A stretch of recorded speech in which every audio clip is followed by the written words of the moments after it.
Bonjour et bienvenue sur Radio Micro-Ouvert 974. Aujourd'hui, nous allons parler de la protection du lagon et des baleines à La Réunion. La Réunion possède un patrimoine naturel exceptionnel et parmi ses plus grands trésors figurent ses lagons et les baleines à bosse qui reviennent chaque hiver austral. Chaque année, de juin à octobre, les côtes réunionnaises deviennent le théâtre d'un spectacle remarquable. Les baleines à bosse migrent depuis les eaux froides de l'Antarctique vers les eaux chaudes et calmes de l'océan Indien pour se reproduire et mettre bas. Cette présence de plus en plus marquée, depuis une vingtaine d'années, attire un large public et contribue à faire de l'île un lieu privilégié pour l'observation des cétacés. Mais cette richesse naturelle est fragile. Les lagons réunionnais qui abritent une biodiversité exceptionnelle sont menacés par le piétinement du corail, les crèmes solaires chimiques, les déchets et les effets du réchauffement climatique. Préserver ces milieux, c'est adopter des gestes simples. Éviter de marcher sur le corail, privilégier les protections solaires adaptées aux lagons ou les vêtements anti-UV. Ramener ces déchets et respecter les zones protégées. Ces actions individuelles contribuent directement à la santé du récif et à la survie des espèces qui y vivent. Les baleines, elles aussi, font face à des menaces croissantes. L'augmentation du nombre de bateaux, les approches trop proches et le bruit sous-marin peuvent perturber leur comportement, notamment celui des mères et de leurs baleineaux. C'est pour cela qu'une réglementation locale encadre strictement l'observation, distante minimale de 100 mètres, encourager une observation plus respectueuse. Globis a même lancé l'application Baleine Terla, qui recense les meilleurs points d'observation depuis la côte et sensibilise le public aux bonnes pratiques. L'association Globis joue un rôle essentiel dans la connaissance et la protection des cétacés à La Réunion. En 2024, elle disposait déjà d'un catalogue d'environ 3500 nageoires caudales identifiées depuis 2001. Un outil scientifique précieux pour suivre les populations des baleines à bosse autour de l'île. Grâce à ces données, les chercheurs peuvent mieux comprendre les migrations, les comportements et l'évolution des populations. Pour comprendre un peu plus les baleines et ce que font Globis, j'ai interviewé Jean-Marc Gancy, responsable de communication, sensibilisation et développement. Ok. Du coup, on va commencer. Ouais. Quels sont les mammifères marins qu'on peut croiser autour de La Réunion? Alors, à La Réunion, les mammifères marins sont nombreux, mais seulement dans une seule famille, qui est celle des cétacés. Les mammifères marins, pour mémoire, regroupent 3 grandes familles, pour dire ça comme ça. On a les siréniens, par exemple. Les siréniens, c'est ce qu'on appelle un peu vulgairement les vaches de mer, c'est-à-dire les dugongs ou les lamantins. Mais il n'y en a pas à La Réunion. Il y a quelques dugongs encore à Mayotte, mais ils sont en voie d'extinction. Mais on n'a pas cette famille de mammifères marins à La Réunion. L'autre famille de mammifères marins qu'on pourrait voir à La Réunion, mais il y en a pas, en fait, de résidence, ce sont les pinnipèdes, c'est-à-dire les phoques, les morses, les otaries, les éléphants de mer. Donc ça, on en croise très, très, très rarement. Ils ne vivent pas ici, mais parfois, ils peuvent se perdre autour de notre île et ou s'échouer sur nos plages lors de leur grande migration. Du coup, ça peut arriver d'en croiser, mais c'est très rare. Et donc, la seule famille, la 3e, qu'on voit à La Réunion, ce sont les cétacés, c'est-à-dire les dauphins et les baleines. Et pour les qualifier, on va dire qu'ils sont très nombreux, au sens où il y a 25 espèces différentes de cétacés qu'on peut voir autour de l'île de La Réunion. Ok. On entend souvent parler des baleines à bosse qui viennent chaque année. Qu'est-ce qui les attire dans nos eaux et pourquoi c'est si important de les protéger? Alors, les baleines à bosse, c'est une espèce vraiment emblématique, très symbolique aussi, par tout l'imaginaire qu'elles charrient. Les baleines à bosse, elles sont devenues un petit peu le symbole d'une planète en danger, des combats écologiques pour justement préserver la planète. Et ces baleines à bosse, on a les chances de pouvoir les observer à La Réunion parce qu'elles viennent pendant l'hiver austral pour se reproduire. Elles ont leur zone d'alimentation en Antarctique. Et au moment du mois d'avril-mai, elles décident d'entreprendre une migration vers le nord pour les amener dans les zones tropicales où elles vont s'accoupler et mettre bas pour les femelles gestantes, c'est-à-dire celles qui ont un petit dans le ventre, un petit baleineau, elles vont mettre bas dans les eaux réunionnaises plus chaudes où elles vont lui prodiguer des soins et on va dire l'éduquer dans ses premiers jours de vie. Voilà, donc on a la chance de voir les baleines à bosse pendant cette période très sensible de leur cycle de vie, qui est cette période de reproduction. Alors c'est vrai à La Réunion, mais c'est vrai dans toutes les zones tropicales où les baleines à bosse viennent migrer chaque année pour ces activités-là. Et pourquoi c'est important de les protéger? D'une part parce qu'elles ont droit de vivre tout comme nous sur cette planète. On n'a pas besoin de les massacrer comme on l'a fait pendant des décennies, voire des siècles, parce qu'on peut très bien faire autrement qu'en prenant leur huile, leurs os ou que sais-je encore pour satisfaire nos besoins. Donc on n'a aucune raison de les tuer. On ne mange pas par ailleurs leur chair aujourd'hui, ou plus en tout cas dans l'hémisphère sud. Et du coup, c'est aussi des animaux qui participent à l'équilibre des écosystèmes, qui ont un rôle très important dans la circulation des nutriments, qui ont aussi un rôle très important dans la fertilisation du phytoplancton, parce que les baleines à bosse, elles font des excréments très volumineux qui apportent du fer, de l'azote, d'autres nutriments qui sont utiles pour fertiliser le phytoplancton.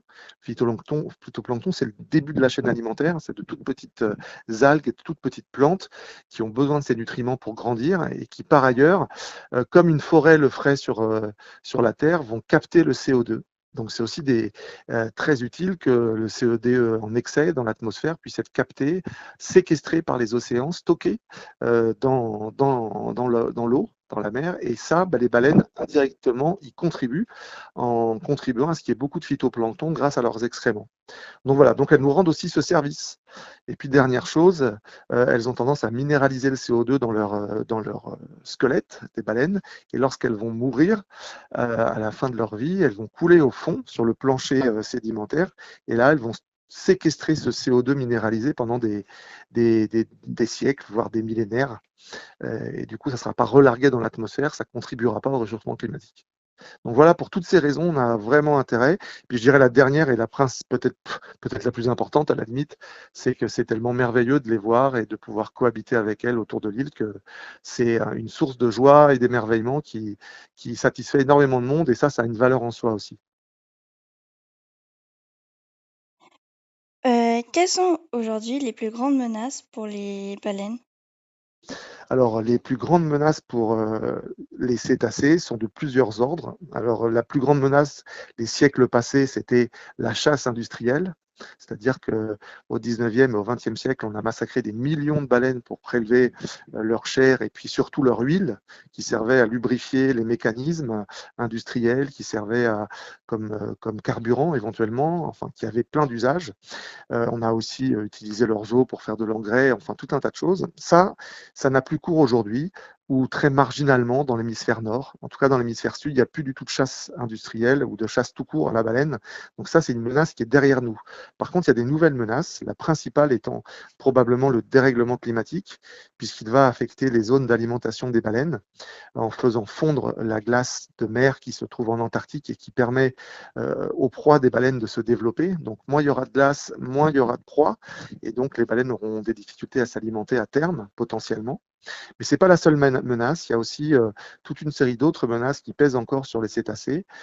Par exemple, le trafic maritime et le bruit dans les océans, qui est très problématique parce que les cétacés utilisent beaucoup leur ouïe, le sens de l'ouïe pour se déplacer, pour se repérer, pour communiquer, pour chasser aussi pour certains. Et du coup, plus il y a de bruit, plus de vacarme dans les océans, plus c'est problématique par rapport à ces activités.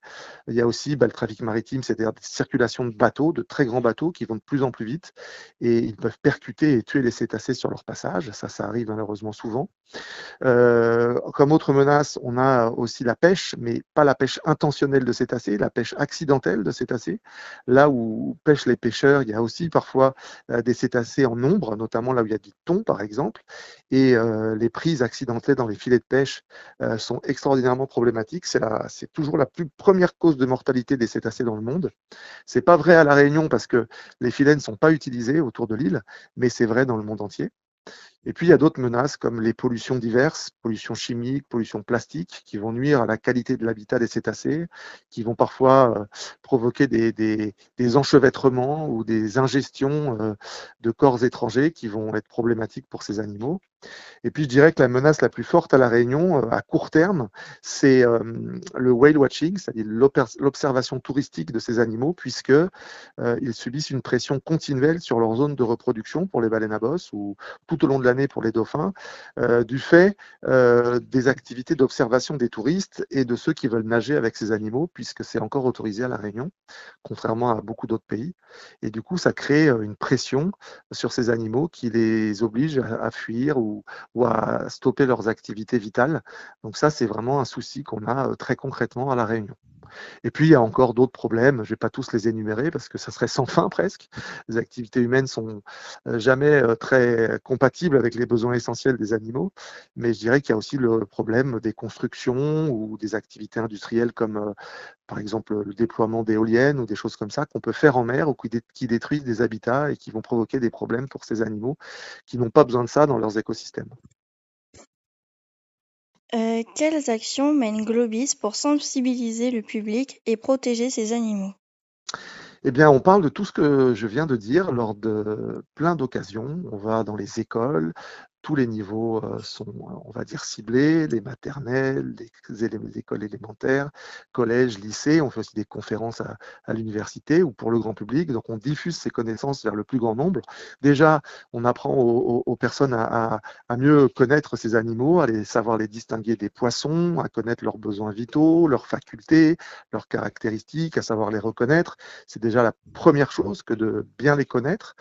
Et puis ensuite, on va aborder aussi, au-delà des méthodes scientifiques que nous déployons pour les étudier, on va apporter des éléments de connaissance sur les menaces et sur les gestes que les gens peuvent faire pour, je dirais, respecter davantage ces animaux. Et bien sûr, on va travailler avec les collectivités, avec les pouvoirs publics, avec les États dans la zone océan Indien ou plus directement sur l'île de la Réunion, en France donc, pour faire évoluer la législation de telle sorte qu'elle tienne plus compte des risques qui pèsent sur ces mammifères marins. Et pour finir, si des jeunes veulent s'impliquer, quelles sont les façons de participer à vos projets? Alors, c'est une bonne question, mais j'ai pas une bonne réponse, puisque nos activités, notamment celles de suivi des observations en mer, ou lors desquelles on fait de la collecte de données scientifiques, ne sont pas ouvertes aux mineurs. Tout ça pour des raisons d'assurance et de prise de risque des capitaines bénévoles qui pilotent nos bateaux.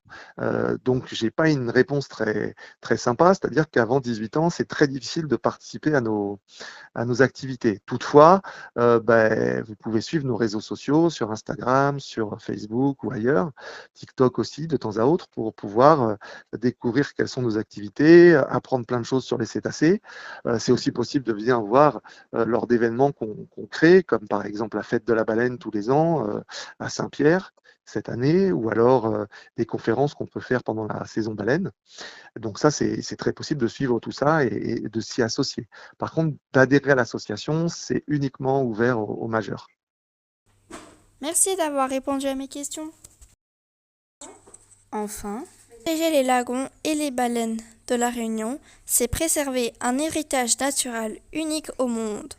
Chacun, par ses gestes quotidiens et son respect de l'environnement, peut contribuer à garantir ces merveilles, continuer d'émerveiller les générations futures. Merci d'avoir écouté mon émission et faites bien attention aux lagons et aux baleines. Et à bientôt pour une prochaine émission.